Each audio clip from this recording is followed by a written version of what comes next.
nous avons cru. Alors, le mercredi, nous étions tout autour de cette écriture. Le vendredi, voulais-je dire.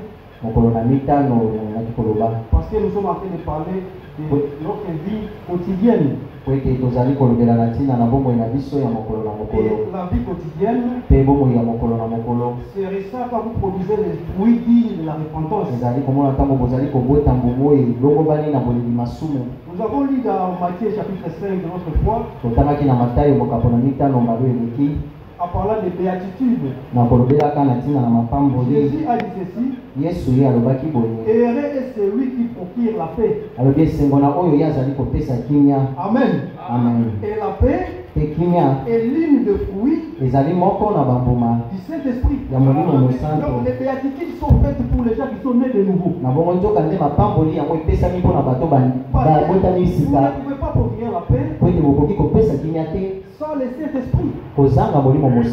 Raison pour laquelle nous sommes en train de dire que nous devons vivre conséquemment par rapport à la parole de Dieu. Amen. Amen. Je vais vous dire une chose et puis je vais appeler le prédicateur du jour. Parce que nous nous sommes dit ceci. Nous aussi nous avons fait habituer les frères mal. Les frères sont mal habitués à cause de nous. Parce que nous sommes en train de les attendre pour commencer. Alors que l'écriture dit là où il y a 2 ou 3. Beaucoup vont commencer à venir alors que nous sommes en train de sortir. Aujourd'hui, on va faire des nommés pour finir avant 12 heures. On va apprendre au nôtre de venir aussi à temps. Je lis ceci avec Frère Franck. Dans la lettre circulaire, mai 1995, la lettre 44. La lettre circulaire, mai 1995, lettre 44. À la page 14. Dans l'église du Dieu vivant, personne ne sera exposé publiquement. Et les péchés des croyants ne seront pas davantage découverts. Car depuis longtemps, ils ont été couverts et pardonnés par l'efficacité du sang de l'agneau. Par contre, les décès des incrédules, les décès des incrédules, qui par exemple sont venus dans les assemblées avec des mauvaises intentions, seront révélés d'une manière tout à fait concrète. Amen. Amen. Je ne sais pas si vous avez saisi la pensée. Dans l'église du Dieu vivant, les péchés des frères ne seront pas exposés d'une manière publique. Parce que cela a été effacé, a été pardonné par l'efficacité du sang de Jésus-Christ à la croix. Amen. Amen. Mais pour cela de l'église, ceux qui ne croient pas, qui viennent dans les assemblées, non pas pour croire à la parole, mais pour faire obstacle aux autres. Ces gens-là, leurs œuvres sera mise en nu concrètement par la parole de Dieu. Amen. Amen. Nous ne venons pas ici pour pointer du doigt un frère ou une sœur. La parole elle-même est en train de faire ce travail-là à travers du Saint-Esprit. Alors, nos péchés sont en train d'être mis à nu par la parole elle-même. Alors, quand vous vous sentez concerné, mettez-vous en ordre avec la parole de Dieu. Il n'est pas nécessaire pour nous les frères et sœurs d'exposer les péchés des frères publiquement dans la famille. Non, ce n'est pas une bonne pratique. Et ça dit ça le ya malamu Pour te. ceux-là qui sont encore incrédules, Na bongo pona ba oyo wana bazali na lokenze. leurs mauvaises actions Na bongo misala na bango mabe. seront mises en nu public. Et kotalisama na miso na bato nyonso. Parce qu'ils viennent dans les assemblées, Po ete bazali koya na masanga. non pas pourquoi, Bazali koya te mpona mais pour kondima. mettre obstacle Kasi mpona kotia libaka à d'autres frères. na bandeko misusu. Et si je vous exhorte, bien-aimés, Yango nde nazali kolendisa bino balingami. produisons le fruit digne de la repentance. Tobotambo mo elongo bani na boleli masumu. Si du moins vous êtes repentis, Soki penza yo osili kolela masumu na yo, produisez le fruit. botambuma Et la repentance mpe boleli masumu. est en fonction de la promesse. Yango ezali kotalela penza elaka. Amen. Amen. La repentance Boleli est masumu en fonction de la parole de Dieu dans votre ezali sang. kotalela boba na nzambe kati na bino. Alors les gens qui ont cette connaissance Na bato oyo bazali na boyebi wana de la parole de Dieu pour notre temps, ya liloba na nzambe mpona ntango na la biso, parole de l'air, liloba ya ntango ils se sont répandus quant à ces. na bongo bango basilaki kolela masumu na Et bango à kotalela cela on yango. demande de produire les fruits dignes de la repentance. Ezali nde na bato wana nde bakosenga babota mbuma oyo elongo bani. Frère Gédéon, tu vas nous conduire avec un chant. Ndeko mobali Gédéon kokamba biso na yo yembo Et le moko prédicateur du jour sera en train de s'approcher. mpe motei ya mokolo ye akobelema.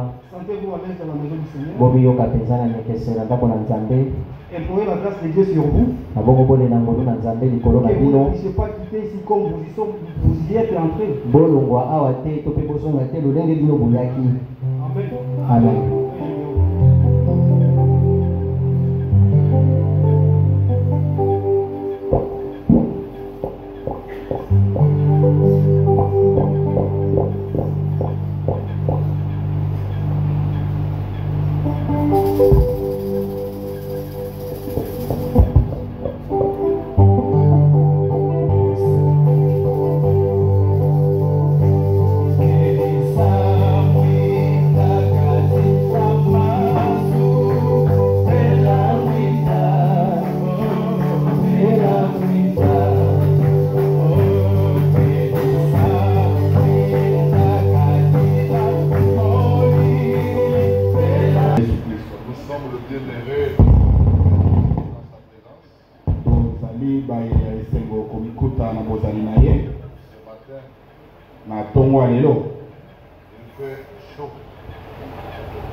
Cette écriture a été considérée le vendredi par la Bible.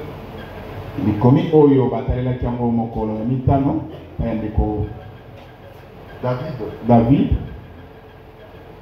Ça m'a mis tellement en réflexion. Voilà, aujourd'hui, il a encore balancé ça. Parce que dans les avant-midi de vendredi, on suivait en direct les obsèques de frères qui étaient morts à Krefeld. Mokolo ya mitano na baba midi tozaki kolanda baobsèque ya ndeko Paul Schmidt oyo akufi kuna na Krefeld. L'ancien qui a été éliminé.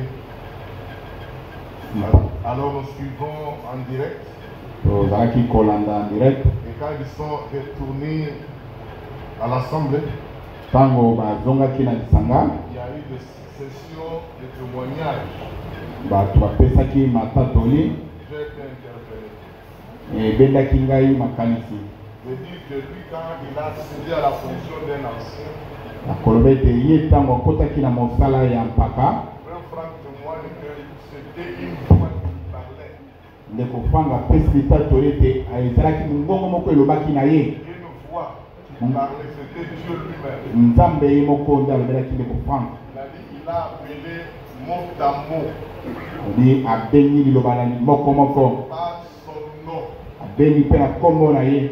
Établissez-moi tel et tel à être ancien. Alobi ete tiela ngai tongolo na pakala bazala bampaka. C'est comme ça qu'ils étaient établis anciens des Krefeld. Nde bongo batiamaki bampaka na lisanga ya Krefeld. Maintenant, l'un d'eux était déjà parti. Moko na bango lokola bazali mibale moko asila kokufa. Et lui aussi, Paul a suivi maintenant. Ye mpe Paul landi. Quand nous suivons le témoignage, c'était de bons et de meilleurs témoignages. Tango tulandi matatoli ezali pesa matatoli ya kitoko. J'ai été interpellé. Et bendaki ngai makanisi. Je me disais le jour de mon cas aussi. Nalobi ete mokolo na ngai pe. Je ne sais pas si tes pareils témoignages seront apportés. Nayebi te soki bato kopesa matatoli ya lolenge nini. Quand nous sommes revenus le soir, Tango toyi kosangana na pokwa. j'étais en méditation. Nazalaki kati na komanyola. Le frère David nous a balancé cette écriture. Moko David apesaki biso likomi oyo. Matthieu chapitre 3. Matayo mokapani sato. Verset 8. Molongo ya mwambe. Il dit, produisez donc mbobota boye du fruit digne bambuma oyo elongobani de la repentance. na boleli masumu. Et ne prétendez pas dire en vous-même, mpe kobanza te koloba kati na yo moko vous avez Abraham pour père. ete tozali na Abraham lokola tata. Car je vous déclare que de ces pierres, na mbina kotatolela bino ete na mabanga oyo ces pierres-ci, na mabanga oyo Dieu peut susciter des enfants d'Abraham. nzambe akoki kotelemisa bana mpo na Abraham. Qui parlait? Nani azalaki koloba na esika oyo? C'était Jean-Baptiste. ezalaki Yohane mobatisi. En son temps, il fut prophète promis. na ntango na ye azalaki mosakoli oyo alakemi. Il n'était pas venu de lui-même. ayaki na lolenge na ye moko te. Jean-Baptiste était venu conformément l'écriture. Yohane mobatisi ayaki kolandisa likomi. Parce que dans Malachie chapitre 3, kote na Malaki mokapani sato, vous pouvez lire ça. oki kotanga yango. Dans Malachie chapitre 3, Malaki mokapani sato, le verset 1. molongo ya yango. Voici, j'enverrai mon messager. talani na kotinda momemi sango na ngai. Il préparera le chemin devant moi. akobongisa nzela liboso na ngai. C'était Jean-Baptiste dont il était question. ezalaki Yohane mobatisi nde bazalaki kolobela. Et dans la prophétie, Dieu annonçait que j'enverrai mon messager. po ete kati na lisakoli nzambe azali kosakola ete ngai na kotinda momemi sango na ngai. Quand Jean a apparu, ntango Yohane amonanaki Jésus-Christ Yesu Kristo a parlé aux pharisiens, aux scribes, ceux qui le suivaient. ye alobelaki bafarisayo na baskristo bazali kolanda ye. Si vous voulez voir ça, c'est dans Jean chapitre 1er. soki bolingi komona yango ezali na Yohane mokapo ya yango. Il dit que vous allez donc voir dans le désert nini yango bokei kotala mpona na bisobe. quelqu'un habillé dans les habits du roi. moto alati bilamba ya mokonzi. Il dit ceux qui s'habillent dans ces habits sont dans le palais. oyo baza na bilamba wana bavandi na bapale.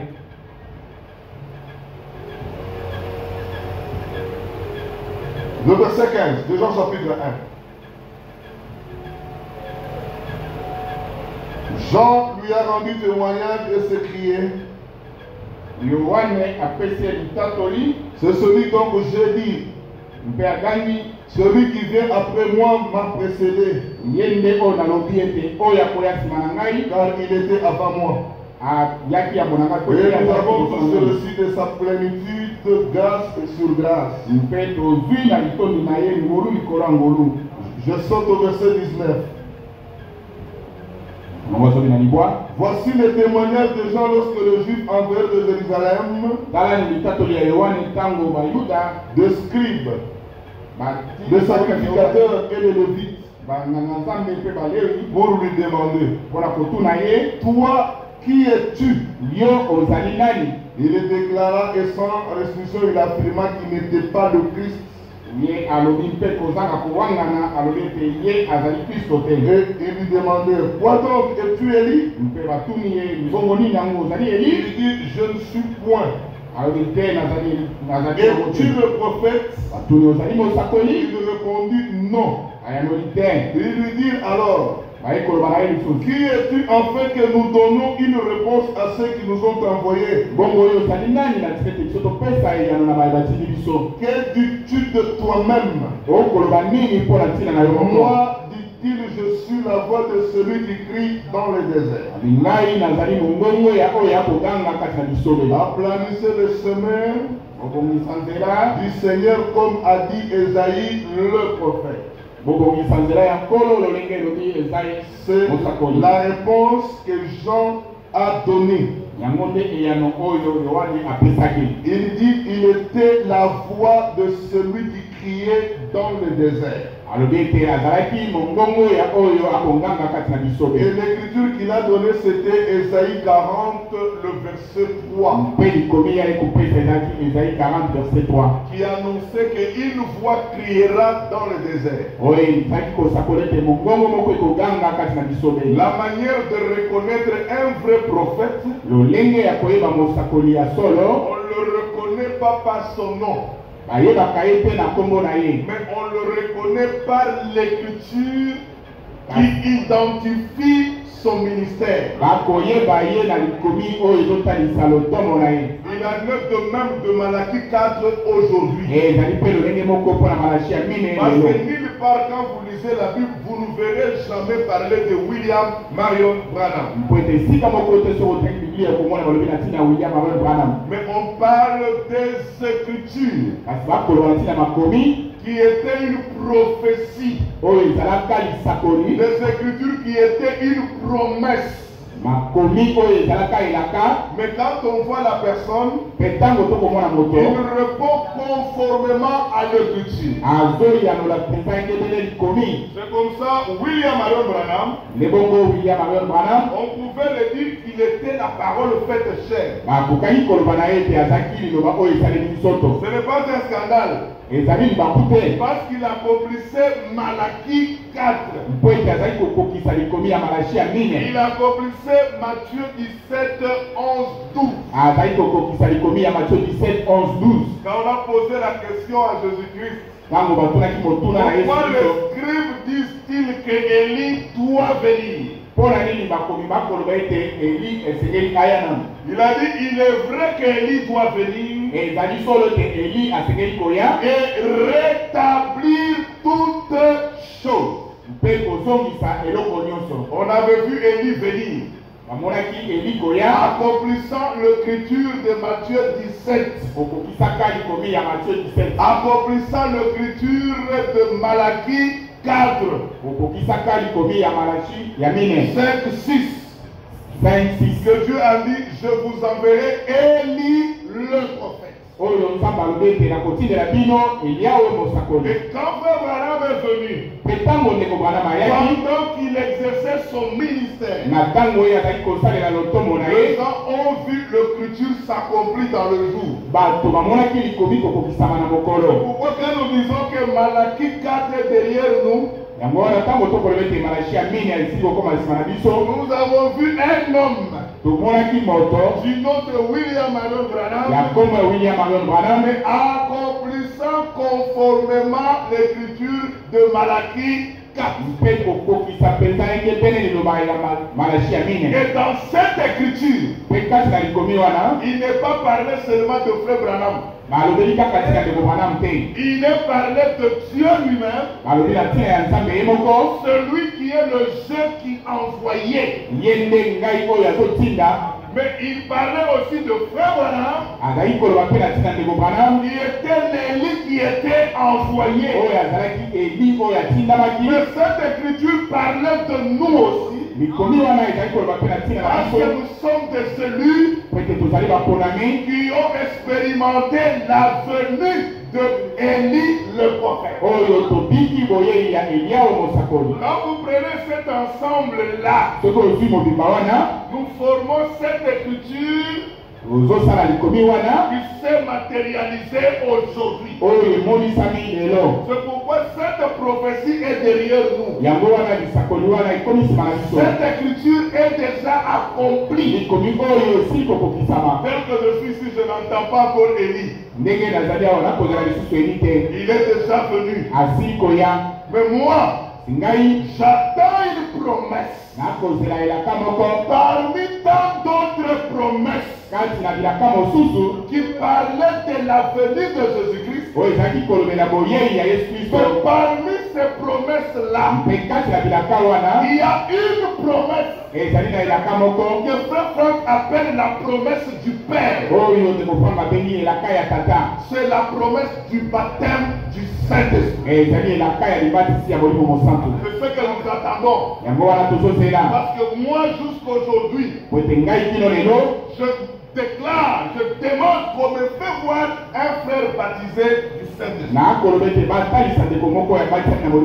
Parce que beaucoup gardent toujours le du pentecôtisme en eux. Vous trouvez les gens en train de faire la confusion sur l'officion du Saint-Esprit, sur le baptême du Saint-Esprit, sur la plénitude du Saint-Esprit. Ce sont des mots. Nous devons être intelligents, mes frères. Ceux qui me tournent, même des gens qui parlent français, qui écrivent même bien plus que moi, qui parlent bien plus que moi, mais ils ont des confusions à comprendre ce mot. Quand on dit le fusion, ça veut dire le déversement. C'est Dieu dans sa plénitude de la divinité. Il doit se déverser dans l'église. Alléluia. Comme il avait fait le jour de la Pentecôte.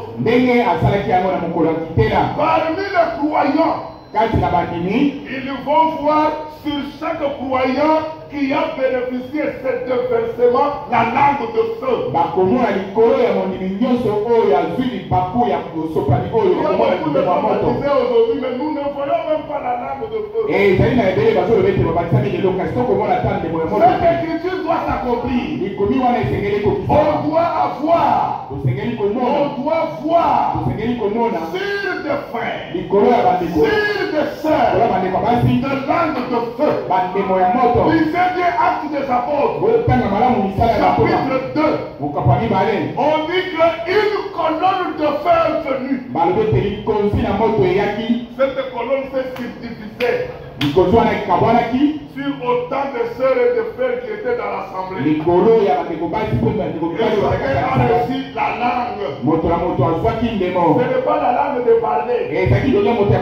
C'est la langue de feu. Qui était posée au-dessus d'eux. Et tout d'un coup, ils commençaient à prier en esprit. Mais chacun priait dans sa propre langue maternelle.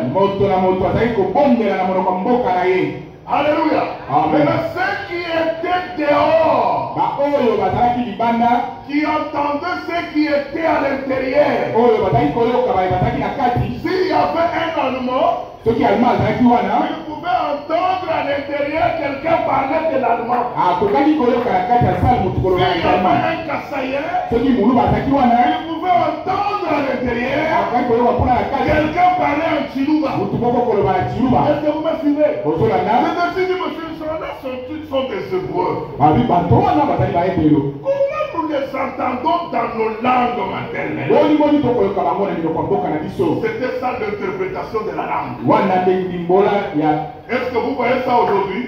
Et frère, tu vois ça aujourd'hui? Frère David, tu as vu ça aujourd'hui? Aujourd'hui, tel que tu es là, moi je commence à parler à qui était ici, dans ma langue maternelle. Et toi tu m'entends. Tu as déjà vu ça? Non, non. Aujourd'hui il y a des distos. Non. Ça, ce sont des démons qui parlent. Aujourd'hui, on va parler plus de démons. Vous comprenez, frère? Lisez Actes des Apôtres. Tout ce qui s'est passé avec les apôtres doit revenir la même chose ici à la fin. La même chose. Alléluia. Amen. La même chose. ezala ndenge moko Colombe va venir dans un vent impétueux. likonzi ekoya na mbonge moko ya makasi Ça ekumbaki va secouer la vie. ekoningisa engumba Et ça va se subdiviser. mpe ekokabwana Ça trouve frère Gédéon en train de chanter. Tout d'un coup on voit la langue de feu. kokuta ndeko kati na koyemba mbala moko tomoni ndeko ya Oui, moto mais les gars vivants sur la langue de feu. ye atali ngai emoni mpe ndeko ya moto Parce que le livre des actes des apôtres sera écrit encore pour la deuxième fois. mpo ete mokanda ya misala ya bantoma ekokomama lisusu mpona mbala mibale La même chose. eloko moko C'est pourquoi frère Franck dit, hein, yango wana ndikofanga azoloba Dieu est souverain. nzambe azali na De bosoli baptiser quelqu'un aujourd'hui ya kobatisa moto lelo dans le Saint-Esprit. na molimo mosali S'il le baptise, soki abatisi ye la même répercussion mbano moko wana qui était du temps des apôtres oyo ezalaki na ntango ya va bantoma se laisser voir ici. esengeli emonana mpe na suka Ce n'est pas ça. Je sais que frère Franck a fait. yango nde ndikofanga Je azolakisa parle de vision. nazolobela bosopani C'est déversé. bokomisopa Alléluia. C'est Dieu. eyali nzambe Toute la plénitude qui était en Christ litondi nyonso ezalaki kati na kristo se déverse dans le croyant. esopani kati na mondimi Et comme signe, mpe lokola elembo chaque croyant qui reçoit, mondimi nyonso il azoyamba aura la langue de feu. akozala na ndemo na moto Mais na à l'intérieur de lui, kasi kati na ye il reçoit la plénitude. ye azwi litondi Alléluia. Amen. La plénitude. azwi litondi C'est comme un verre d'eau. ezali lokola verre Vous le trempez dans un fil d'eau. odindisi yango kati na fi ya mai Quand vous le tirez, soki obendi yango l'eau déborde mai et ekosopana l'eau coule. mpe mosusu ezotanga na nzoto C'est yango comme ça. ekosana bongo Amen. Jusqu'au point que même le malade, tikina na litono ete ata koloba ils mpe lui diront, ça ne sert à rien que frère Etienne prie pour moi. bakoloba ete eza na ntina te ndeko abondela mpo na ngai Seulement son ombre, si ça me touche, je serai guéri. kaka elilingi na ye soki eleki place nazali na kobika Il y a d'autres qui viendront avec les mouchoirs, ils me touchent. eza na bamisusu oyo bakwai na moshaka basimbi ngai Ils kaka vont imposer sur le malade. bake kotia yango babeli C'est parce que lui, il débordera. ezali mpo ete mafuta ekosopana Parce que lui, il a fait le plein dans un verre. mpo ete mafuta etondi kati na verre Tellement il est grand. kola ezali monene Il remplit, il dévore. etondi mpo ezosopana C'est ça la plénitude. nde litondi yango wana Maintenant, être baptisé, sika ya kobatisama c'est être plongé. ezali batindisi yo Plongé où? kodindisama wapi Dans le fleuve de la plénitude de Dieu. kodindisama na ebale ya litondi na bonzambe Être plongé dans le feu de Dieu. kodindisama kati na moto na Et nzambe le feu doit déborder. mpe moto wana esengeli elekambelo Est-ce que vous avez compris? olandi Mais quand on dit être scellé, soki balobi kotia mandanga ça veut dire votre âme elingi koloba mwela na yo du croyant qui a reçu la parole. ya mondimi oyo azwi liloba Quand l'homme sera plein ntango mwela ekotonda de la parole, na liloba il vient mettre un seau. ye akoya kotia ndanga Il est seul. atia yango ndanga C'est un wagon maintenant qui doit être fermé, ezali sika vago esengeli ekangama qui sera ouvert seulement à la destination. oyo ekofungama kaka bisika ezokende Est-ce que vous connaissez notre destination? oyebi esika biso tokokende C'est le jour de la transmutation. ezali mokolo ya mbongwana bisoto na biso Quand nous allons transmuer, ntango tokobongwana nous allons déposer tokotika nos armes tokotika bibundeli na au biso Dieu du roi des rois. na matambe ya nkumu ya Nous bankumu partirons dans la loi. mpe tokei kati na nkembo Que Dieu nous bénisse. nzambe apambola Ça, bino le mot plénitude, nde wana elobeli wana litondi effusion, tosopami baptême du Saint-Esprit. libatisi ya molimo mosantu Tu as compris ce mot-là? tosoli maloba wana Je donne encore un autre mot. maloba mosusu Quand on dit que la pluie de l'arrière-saison, ntango tokoloba ete mbula oyo ya suka alléluia, c'est une pluie qui tombe dans un champ. ezali mbula oyo ekokwea kati na elanga Alléluia. Et le sang, mpe elanga c'est aujourd'hui que le sang est en train d'être labouré. ezali lelo nde elanga ezali kati na kobongisama On est en train de labourer. tozali kati na kobalula mabele na Je elanga vois l'écriture dans Matthieu, il dit qu'il met la main à la charrie yango wana likomi na matayo elobi ete oyo akotia loboko na likalu et qu'il regarde en arrière. atali lisusu na nsima Ne pas dire de moi. ye abongi na ngai te La charrie, c'est quoi? kalo yango ezali nini C'est la charrette qu'on utilise pour cultiver, pour traverser la terre. ezali makalo oyo ngombe batendaka mpona kobalola mabele. Mais la salie, c'est la parole de la promesse. kasi awa likalo eza lokola liloba na elaka Il met la main à la salie. oyo kotia loboko na likalo Celui qui croit à la promesse de son Dieu. elingi koloba oyo azondima elaka ya mokolo na ye. Il ose regarder à l'arrière. soki akaluki lisusu na nsima Il n'y aura pas de sacrifice pour lui. ndenge ekozala te mpo na ye. amen. Il met la main à la salie. oyo akotia loboko Il na ne peut likalo pas regarder en arrière. akoki kotala lisusu na nsima Même te. s'il y a le haut, même s'il y a le bas. ata kopasi atako nini Même si tous les frères de l'assemblée sont contre lui. ata bandeko nyonso alisaka batelemeli ye Mais comme il a déjà mis la main à la salie, lokola ye asili il kosimba ne peut pas lokitalo regarder en arrière. akoki kobaluka susu na nsima te. Alléluia. Il doit aller de l'avant. ye akokenda liboso. Pourquoi? mpona nini? Parce que la pluie va tomber. po ete mbula ekokweya. Elle va tomber sur des semences ekokweya likolo ya mimboto qui sont dans la terre. oyo ezali kasi na mabele. Les semences, c'est toi.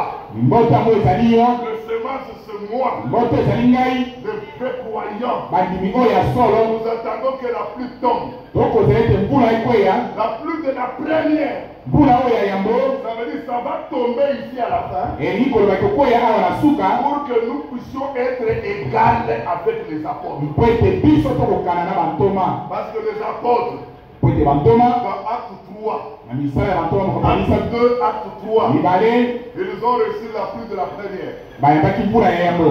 C'est sur cette pluie-là que Paul est venu. ezali likolo ya mbula wana nde polo ayaki. C'est sous la même pluie-là que Branham est venu. na se ya mbula wana nde branham ayaki pe. Même frère Franck est venu. ata ndeko frank mpe ayaki. C'est ainsi que tu verras que frère Franck, quand lui établit des anciens chez lui, il attend qu'une voix lui parle. nde bongo bokomona ete ndeko frank mpona kotyapaka kuna epa na ye akozela mongongo moko elobela ye. Mais nous ici, nous établissons des anciens en fonction de la confiance. biso awa tokotya bampaka kolandisa confiance. Parce que la voix n'a pas parlé pour que je sois ancien. po ete mongongo moko te elobi po ete ngai naza na Le mpaka. frère a trouvé de la confiance. ndeko amoni apesi confiance. Et moi, je me suis confié à lui. pe ngai mpe apesi confiance epai na ye. Parce que choisir une assemblée, po ete kopona lisanga c'est choisir le pasteur. eyali kopona mobateli. Et choisir un pasteur, mpe kopona mobateli c'est connaître sa doctrine dans le fond. ezali koyeba nzeli na ye na nzindo. Amen. Amen. C'est différent. ekeseni Parce que jusque-là, nous attendons nous la pluie. po ete kilo sasali biso tokozela mbula. Frère Franck est venu sous cette pluie-là. ndeko frank ayaki na se ya mbula wana. C'est ainsi que celui qui reçoit des voix audibles. nde bongo epai na ye azoyoka mongongo. Mais nous attendons. biso tozozela Quand cette pluie viendra, ntango mbula wana ekoya alléluia, Amen. nous serons égales à tout le monde. tokokokana na bato nyonso. Mais la bénédiction qui est avec nous, kasi lipamboli oyo ezali na biso nous recevons la pluie de la première tozoyamba mbula ya yambo et de l'arrière-saison. mpe oyo ya suka La portion double. mopiko mibale. Parce que Jésus l'a dit dans Jean 14, po ete yesu alobi yango na jean 14 12.